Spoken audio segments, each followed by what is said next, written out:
Vamos a hablar ahora de nuestro producto Floxitel, que es moxifloxacino de 400 miligramos.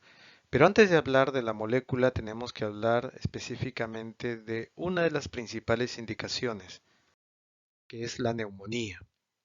La neumonía es una infección aguda del parénquima pulmonar producido por la invasión de microorganismos que se pueden adquirir de manera extrahospitalaria. A esto lo denominamos neumonía de la comunidad, porque hay otra neumonía, la cual llamamos neumonía hospitalaria, que es aquella que se adquiere dentro del hospital.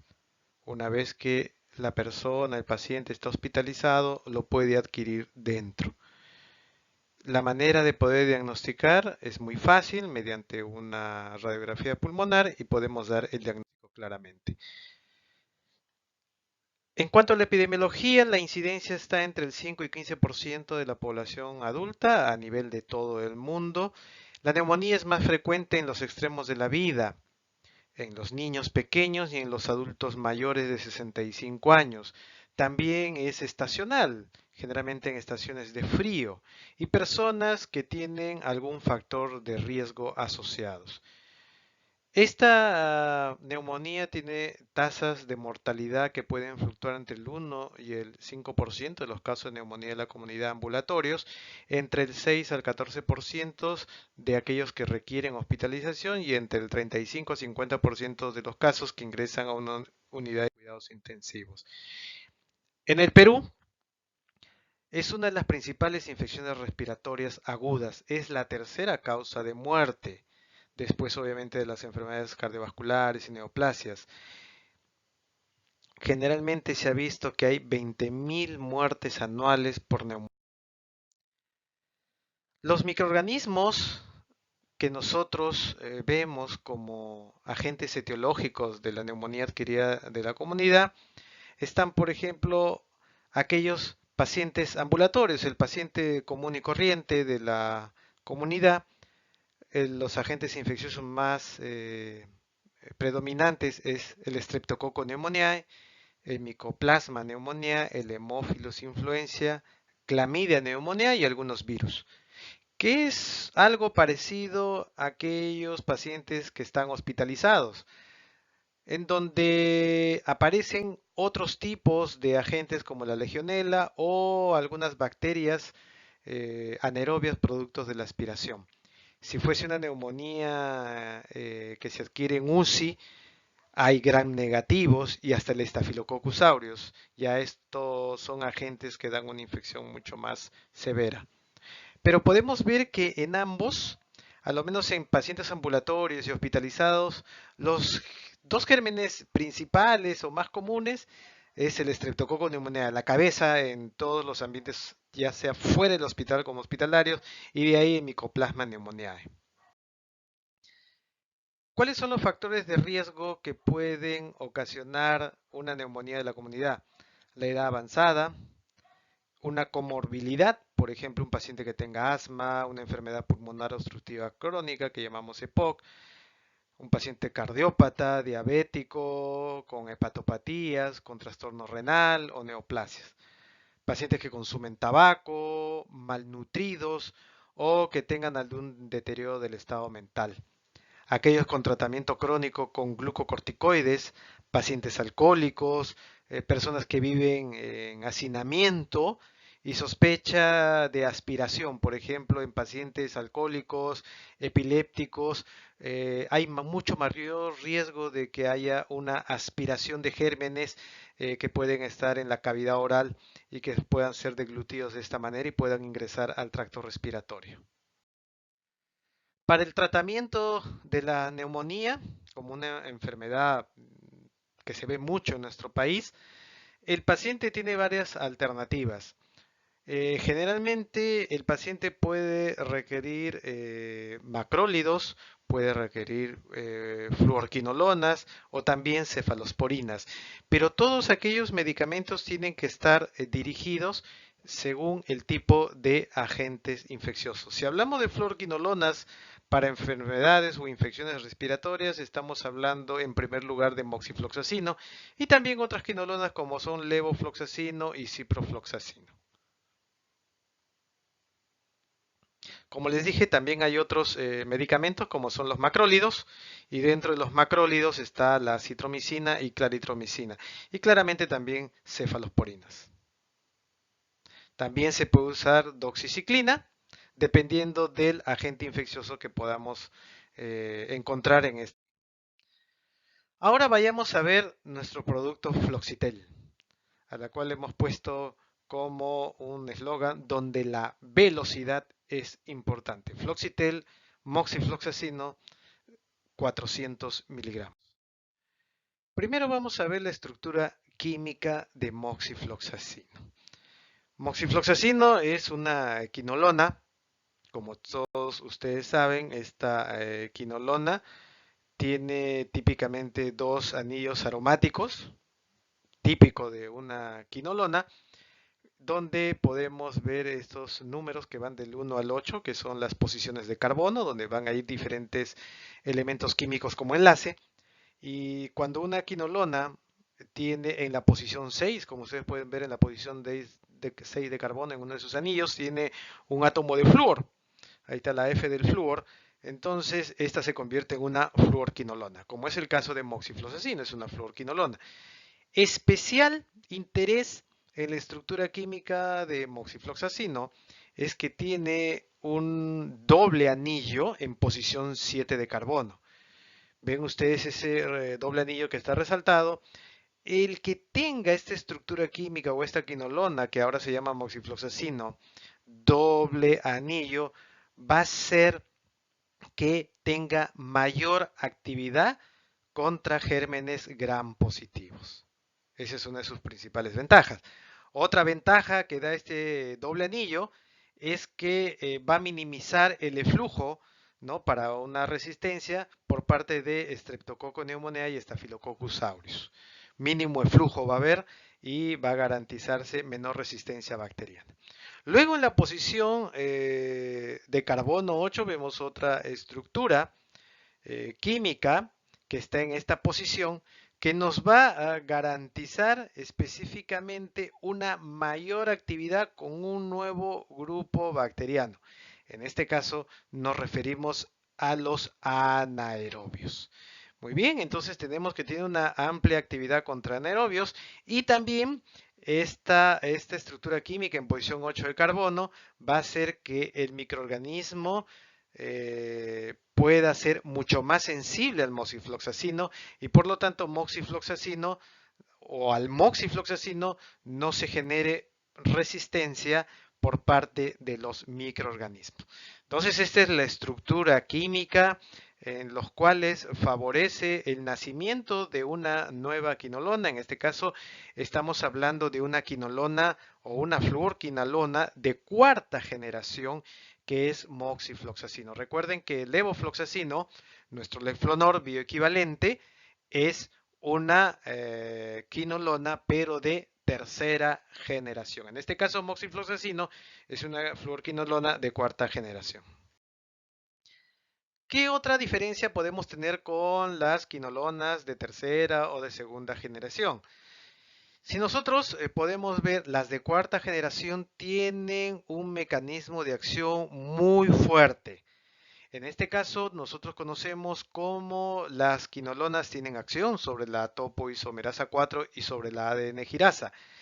Pero las de tercera generación, por ejemplo, tienen una muy buena acción sobre topoisomerasa 4 y una acción buena también, pero digamos no el enlace no tan duro sobre la DNA girasa. En este caso, las de cuarta generación como moxifloxacin o Floxitel tienen una muy buena acción en estas dos áreas, sobre la topoisomerasa 4 y sobre la ADN girasa. Entonces tiene una unión dual muy fuerte sobre una acción en la replicación del ADN bacteriano. Esa es también otra diferencia que se tiene de esta quinolona sobre sus antecesores. Como podemos ver, acá tenemos la estructura de una ADN girasa y miren ustedes cómo nuestra fluoroquinolona moxifloxacino llega, se inserta sobre el ADN girasa, la va a ir destruyendo, desnaturalizando poco a poco y por ello se va a destruir la bacteria. O si actúa sobre la topoisomerasa 4, igualmente va a impedir el desarrollo y esta bacteria también va a sufrir inestabilidad y por lo tanto una destrucción. Por lo tanto, este doble mecanismo de acción, esta unión sobre el ADN es muy fuerte comparado con sus antecesores. ¿Cuál fue el racional para poder diseñar el moxifloxacino? Cuando uno comienza a incrementar su conocimiento sobre las quinolonas y específicamente la estructura química va variando entre una quinolona y otra sin perder el diseño original, que son el doble anillo aromático, para el diseño de moxifloxacino se tuvo que diseñar una nueva quinolona que tenga excelente acción sobre los gram negativos, sobre los gram positivos, sobre los atípicos y sobre los anaerobios. Generalmente las quinolonas de segunda generación, por ejemplo, ciprofloxacino, tienen muy buena acción sobre gram negativos y gram positivos, no por los atípicos ni aerobios. Los de tercera generación como levofloxacino tienen una excelente acción sobre gram negativos, gram positivos y sobre los atípicos, más no sobre los anaerobios.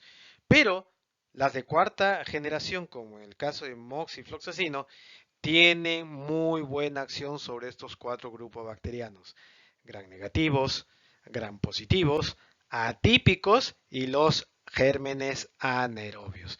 Esa es una gran ventaja que presentan estas nuevas fluorquinolonas. También el otro aspecto racional para el diseño de moxifloxacino es el de tener una quinolona que mediante su mecanismo de acción presente menos resistencia por parte de las bacterias. Y es así, moxifloxacino, por su diseño, por su característica y estructura química, presenta menos resistencia por parte de las bacterias. El tercer racional es de que la quinolona que estamos viendo tenga una farmacocinética y una farmacodinamia muy apropiada para que le dé esa eficacia y sobre todo una seguridad. Entonces moxifloxacino tenía que ser desarrollada de esa manera. Como cuarto punto tenemos que sea un medicamento seguro. Por lo tanto, y por la historia que arrastraban las primeras generaciones de quinolonas, en cuanto a seguridad, por ejemplo, cardiovascular, a nivel de cartílago, etcétera, con moxifloxacino se tiene un profile muy favorable de seguridad hacia el paciente. Entonces tenemos cuatro aspectos que han sido las bases racionales para el diseño de moxifloxacino. En cuanto a la actividad sobre diferentes patógenos respiratorios, porque acordémonos que esta quinolona es una quinolona respiratoria o se le ha puesto ese apellido de ser respiratoria porque generalmente está dirigido a infecciones del tracto respiratorio, infecciones agudas. Pero los diferentes gérmenes patógenos que hemos visto tienen diferentes propiedades. Algunos pueden ser resistentes, pueden generar ciertas enzimas que desdoblen ciertos medicamentos o antibióticos y que los hacen muy resistentes. En este caso podemos hablar del famoso Streptococcus pneumoniae. El Streptococcus pneumoniae es sensible a los penicilínicos, pero hay cepas de Streptococcus pneumoniae que son resistentes a las penicilinas.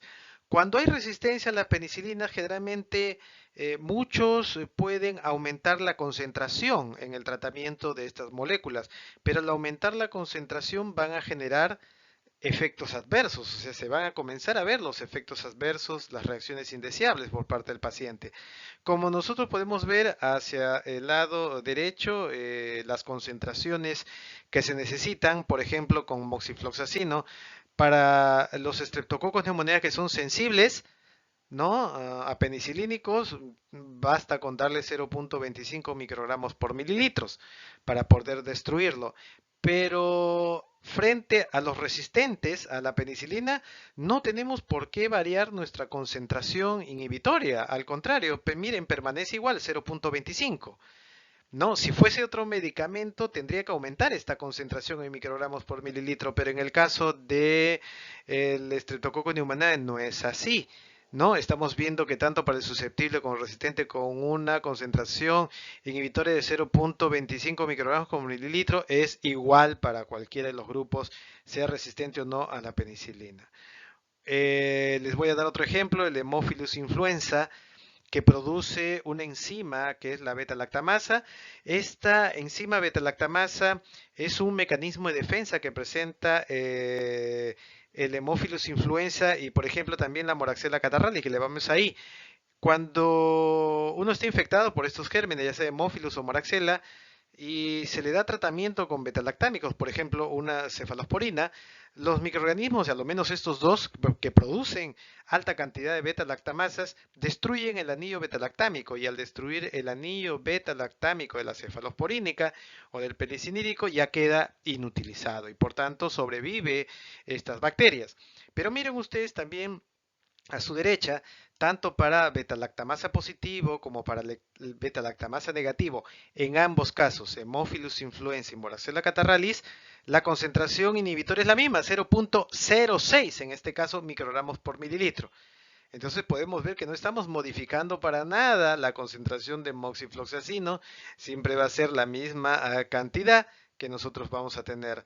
En cuanto a las bacterias atípicas, bueno, acá tenemos varias, por ejemplo, para Legionella necesitamos una concentración inhibitoria mínima de 0.125, para Clamidia, que es otra especie, y otro género, 1 microgramo por mililitro, y para Mycoplasma pneumoniae 0.06 microgramos por mililitro.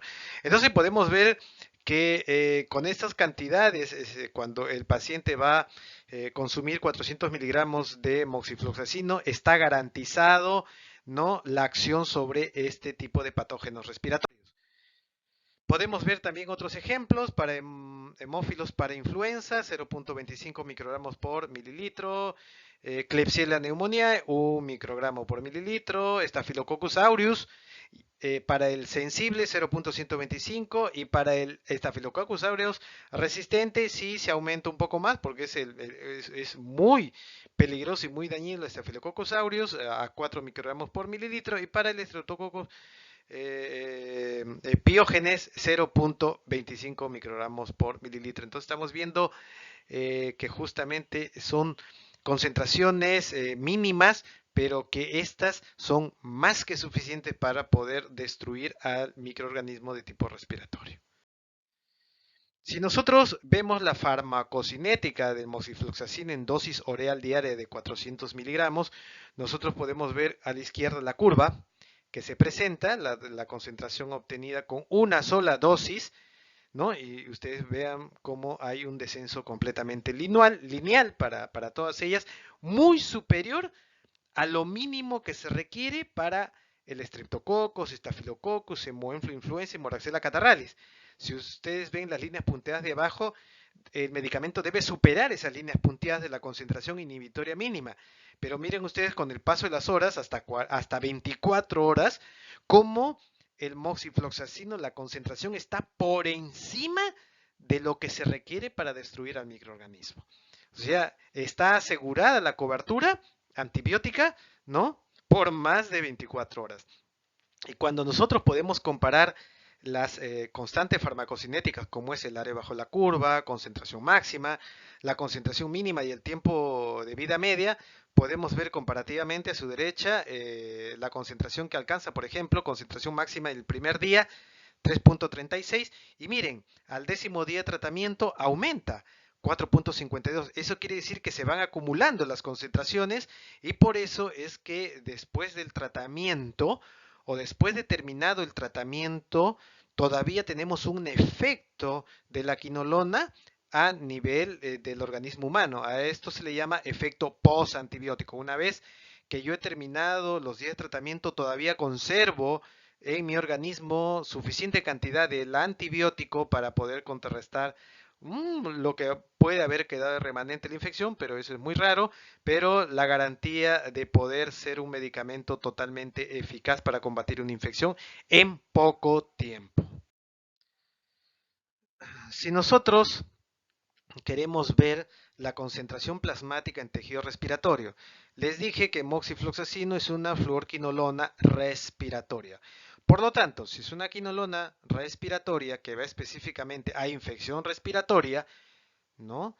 Nosotros vamos a tener diferentes concentraciones a nivel de tejidos y fluidos.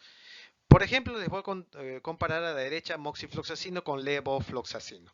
Miren ustedes, al lado izquierdo, tejido respiratorio, tenemos macrófago alveolar, mucosa bronquial y fluido epitelial, ¿no? Respiratorio. Podemos ver nosotros la concentración en macrófagos alveolares en moxifloxacino es 21.2, mientras que el Levo tiene concentración de 7.3. Vemos que es mucho más la concentración dentro del macrófago del pulmón de moxifloxacino.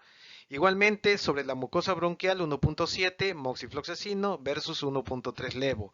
Y podemos ver en otro tejido, en los senos paranasales, por ejemplo, en la mucosa del seno maxilar, como tenemos moxifloxacino 2.0 y levofloxacino a veces no es detectable a nivel del seno paranasal.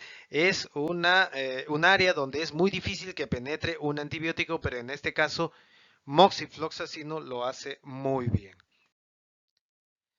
En cuanto a el área bajo la curva, para mostrar diferencias en quinolonas, podemos ver a su izquierda diferentes microorganismos, Streptococcus pneumoniae, Haemophilus influenza y Moraxella catarrhalis, y podemos compararlas con moxifloxacino, levofloxacino, ciprofloxacino, sparfloxacino, grepafloxacino, las que no nos tenemos acá, y podemos ver el área bajo la curva, que es uno de los parámetros farmacocinéticos. Miren, para Streptococcus pneumoniae solamente como un ejemplo, moxifloxacino 192, levo 47.5 y cipro 20.2.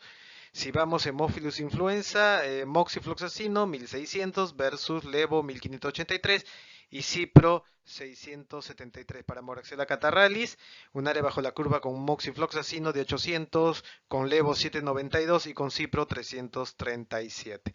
Entonces podemos ver que también los índices o factores farmacocinéticos están muy bien para el caso de gérmenes respiratorios, en el caso de nuestra quinolona respiratoria como es moxifloxacino.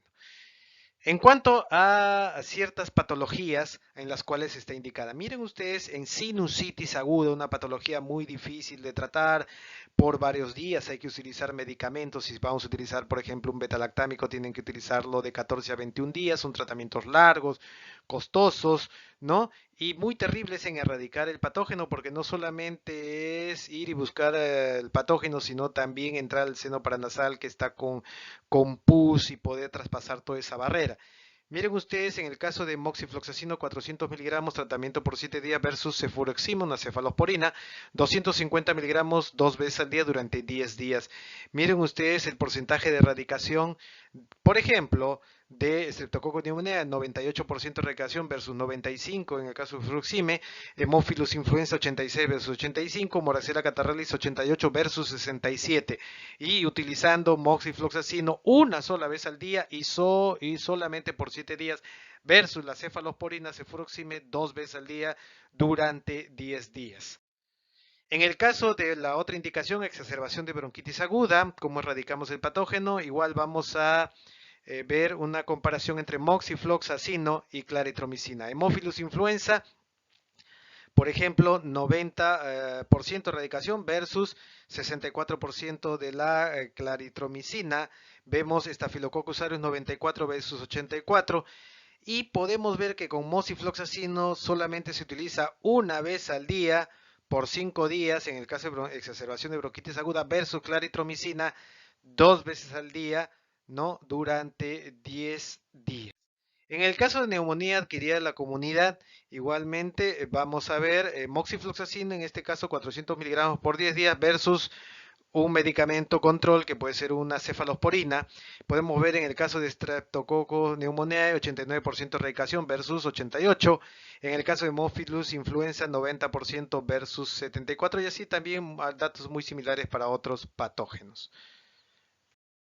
En el caso de infección de piel, que también es por el caso del Staphylococcus aureus, también se ha visto cierta valor que tiene esta quinolona, a pesar de ser respiratoria, hay una indicación que es infección de piel. Por ejemplo, Streptococcus pyogenes 100% de erradicación versus 67 con un control. Staphylococcus aureus 92% versus 88% en otro control, ¿no? Entonces también es una de las indicaciones de infección de piel y partes blandas, pero en este caso no complicadas. Entonces, cuando hablamos de las indicaciones, va para sinusitis aguda un tratamiento una sola vez al día, 400 miligramos durante 10 días, exacerbación de la bronquitis, ¿no? Una exacerbación aguda de la bronquitis crónica, 5 días de tratamiento, 5 días. La neumonía adquirida en la comunidad, una duración de 10 días de tratamiento. Y si es que también se utiliza infección de piel y partes blandas no complicadas durante 7 días. En cuanto a los eventos adversos, moxifloxacino, como les dije, uno de sus cuartos racionales para poder haber formulado esta nueva molécula es que tenga un profile de seguridad. Y como ustedes pueden ver ahí, el moxifloxacino versus un control en más de 4.000 pacientes, podemos ver que sus efectos adversos que puedan existir como náusea, diarrea, vómitos, rash, dolor de cabeza, etcétera, todos son menos del 1%. En realidad son eventos adversos muy, muy bajos, por lo tanto, esta molécula es una molécula muy segura. En cuanto a niveles en vías aéreas, como quizás en el cuadro anterior, podemos ver específicamente, miren, el Streptococcus pneumoniae, cómo va a tener una alta concentración, aparte en plasma, ¿no? Y si es que está infectado, la concentración va a ser mucho más. Por ejemplo, en plasma, una concentración en una persona sana que no esté infectado por Streptococcus pneumoniae tiene una concentración de 3.1 miligramos por litro, pero si es que ahí la persona está infectada por un estreptococo neumonía, va a aumentar la concentración a 15 miligramos por litro. Igualmente en mucosa bronquial hay una concentración en una persona sana si ingiere moxifloxacino de 5.4, pero cuando está infectada por estreptococo neumonía es más de 25 miligramos por litro. En macrófago alveolar en una persona sana 56.7 si ingiere moxifloxacino, y si está infectado con estreptococo neumonía aumenta la concentración en macrófago alveolar por encima de 250 miligramos por litro. Miren esta gran ventaja. Por eso es una molécula respiratoria. En resumen, moxifloxacino, ¿qué beneficios tiene? Tiene una vida media larga, alrededor de 15 horas es su vida media. Por eso hay una seguridad por más de 24 horas, altas concentraciones en plasma. Tiene concentración alta en tejido respiratorio. Tiene una baja resistencia. Tiene un efecto postantibiótico, ya lo habíamos dicho el por qué.